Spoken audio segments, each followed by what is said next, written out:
আসসালামু আলাইকুম। তোমরা সবাই কেমন আছো? আশা করি আল্লাহর রহমত ও দোয়াতে সবাই সুস্থ ও ভালো আছো। আর বন্ধুরা, তোমাদের কোথায় কোথায় আল্লাহর রহমতের বৃষ্টি হয়েছে বা কালবৈশাখী দেখা দিয়েছে সেটা অবশ্যই কিন্তু কমেন্ট করে জানিও। আর আমাদের এখানে না প্রচণ্ড গরম, এই 5টার সময় মনে হচ্ছে বেলা 12টা, এরকম একটা ব্যাপার। তো যাই হোক, এত রোদ গরম, তো তার মধ্যে আজকে সকালে চাটা দিয়ে স্টার্ট করলাম না। আমি কিছু ড্রাই ফ্রুটস ভিজিয়ে রেখেছিলাম, তো সেইগুলোই সবাই 2-4টে করে খেয়ে সকালটা আজকে স্টার্ট করছি। তো এই যে তারপরে আমি চলে এসেছি, এই যে আমার এখানে অনেকগুলো অ্যালোভেরা গাছ রয়েছে আর চারা রয়েছে, কিন্তু আমি নিচে ওই মুরগিতে ঠোকর দিয়ে নষ্ট করে দেয়, ওই কারণে না নিচে দেওয়া হয় না, আর বাড়িও তো ঘেরা না। তো ওই যে অ্যালোভেরা জেল থেকে যে একটা রস বার হয়, ওটাই কিন্তু ক্ষতিকারক আমাদের স্কিন হোক, চুলে হোক, যাতেই হোক। তো ওই জন্য আমি দুপুরে রান্নাবান্না সেরে ওটাকে আজকে একটু চুলে অ্যাপ্লাই করব। তো কী কারণে, কিসের সঙ্গে মিশিয়ে, সেটা দেখতে চাইলে ভিডিওটা লাস্ট অবধি দেখতে থাকো, আর অবশ্যই বলবো কী কারণে। তো যাই হোক, ওই কষটা ঝরানোর জন্যই আমি রেখে দিয়েছি ওইভাবে।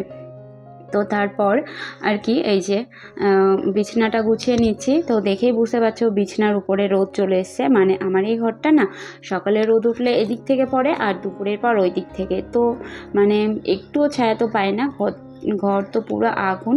তো যাই হোক, আর এইদিকে জানালাটা সকালে উঠে খুলি না, ওই কারণেই পুরো ওই দেওয়াল অবধি আর কি রোদটা এসে পড়ে।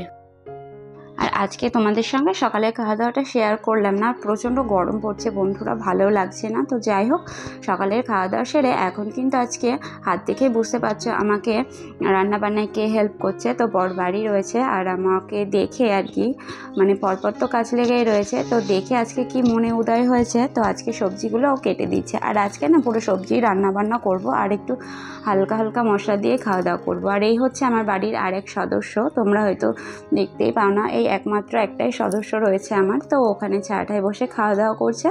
আর এই যে আমি ঘর থেকে মশলার কৌটো কাউটা নিয়ে চলে এসেছি, আর তার আগে কিন্তু আমি ভাতটা বসিয়ে দিয়েছি, কেননা ওগুলো গোছাতে গোছাতে কাটা ধোয়া করতে আর কি ভাতটা হয়ে যাবে। আর যদি গোছানো না থাকে তাহলে আর কি দুটো যে উনুন সেটা ধরিয়ে কিন্তু কোনো লাভ হয় না। তো যাই হোক, এদিকে দেখি লবণের কৌটোটা খুলে যে নুনটা শেষ হয়ে গেছে, ওই জন্য নুনটাকে আবার ঢেলে নিলাম। তো যাই হোক,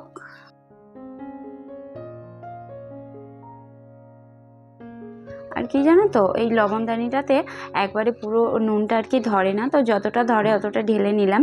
তো দেখো, এদিকে কিন্তু ততক্ষণে আমি পুঁইশাক আর কুমড়োর যে তরকারিটা হবে সবজি, সেটা কিন্তু সমস্ত রকম মশলা টশলা দিয়ে আর কি বসিয়ে দিয়েছিলাম সিদ্ধর জন্য। তো এইবার শুধু আর কি সম্বার যেটা বলে তেল পাড়া, তো সেটা করে নিচ্ছি। রসুন ছেঁচা দিয়ে একটু কালো জিরে দেবো, আর তার সঙ্গে পেঁয়াজ লঙ্কা দিয়ে দিয়েছি। তো এই যে এই হচ্ছে একটা সবজি।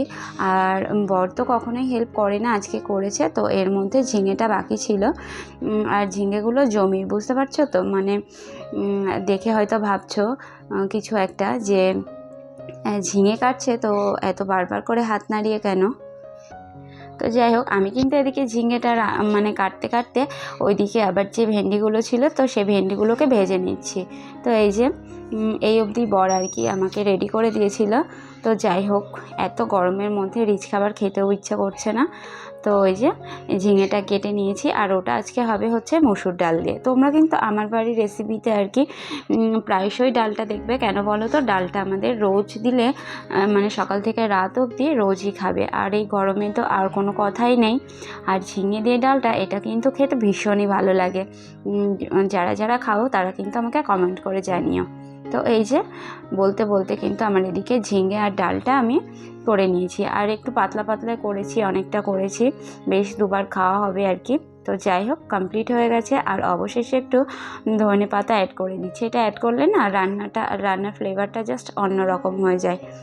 আর ওই যে ভিডিও প্রথমেই বলেছিলাম অ্যালোভেরাটা কেটে নিয়েছি, তা এখন রান্না বান্না সেরে এখন যাব স্নানে। তো তার আগে এটা কি করছি বলো তো, ওই যে অ্যালোভেরা বাকিটা আমি কেটে নিয়েছি আর জেলগুলো বার করে নিয়েছি।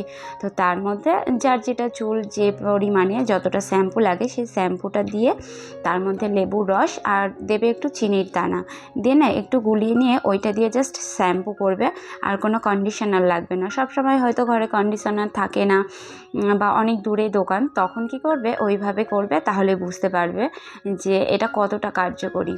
যদি যদি বিশ্বাস না হয় একবার মাত্র অ্যাপ্লাই করো। আর ঘরে যদি কেনা অ্যালোভেরা জেল থাকে তাহলে তো কোনো কথাই নেই। তো যাই হোক, আমার বাড়িতে যেহেতু গাছ রয়েছে তো আমি ওইটাই দিলাম।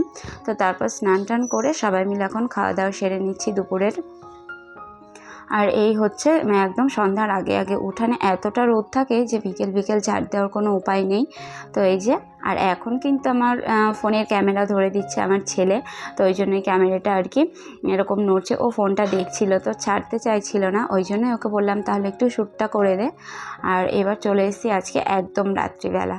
তো আজকে রাতে আর ভাবছিলাম যে ভাত খাবো না, তো হঠাৎ করেই ভাবা হলো যে টক দই দিয়ে ঈদের দিন এই চিড়েগুলো নিয়েছিলাম, তো আমার শাশুড়ি মা দিয়ে দেওয়াতে আর এগুলো থেকে গেছিলো। তো ওই জন্য আর কি টক দই আর হচ্ছে চিড়ে এই দিয়ে আজকে রাতে হচ্ছে খাওয়া দাওয়া সারবো। তো যাই হোক, খাওয়া দাওয়াটা কিন্তু বেশ হয়েছিল হালকা পাতলার মধ্যে, আর বেশ ভালোই লাগে জানো তো। আমি কিন্তু বিয়ের আগে বা বিয়ের পরও খেতাম না, কিন্তু আমার শ্বশুরবাড়িতে সবাই খায়, তো দেখে দেখে আমার এখন অনেকটা অভ্যাস হয়ে গেছে। তো যাই হোক, মানুষ তো মহাশয়, যা সবে তাই সয়। তো সময়ের সঙ্গে অনেক কিছুই মানিয়ে নিতে হয়। আর বাকিটা যে ছিল সেটা দিয়ে আর কি একটু দই বসিয়ে দেবো। তো যাই হোক, আজকের ভিডিওটা কেমন লাগলো সেটা কিন্তু অবশ্যই কমেন্ট করে জানাতে ভুলো না। আর যদি কোথাও একটু ভালো লেগে থাকে তাহলে একটা লাইক দিও প্লিজ। আর যদি তার থেকেও একটু বেশি ভালো লেগে থাকে তাহলে চ্যানেলটিকে সাবস্ক্রাইব করে আমার পাশে থেকো বন্ধুরা। আর এর মধ্যে যারা আমার পুরনো সাবস্ক্রাইবার রয়েছে বা অলরেডি সাবস্ক্রাইব করে দিয়েছে তো তাদেরকে কিন্তু অসংখ্য অসংখ্য ধন্যবাদ। আর এই যে এই দিকে দেখছো, এটা হচ্ছে মেয়েকে খাওয়াবো। মেয়ে ঘুমিয়ে পড়েছে, তো ভারী খাবার খাওয়াতে খুব অসুবিধা হবে, কান্নাকাটি করবে, ওই জন্য এটাই খাওয়াবো।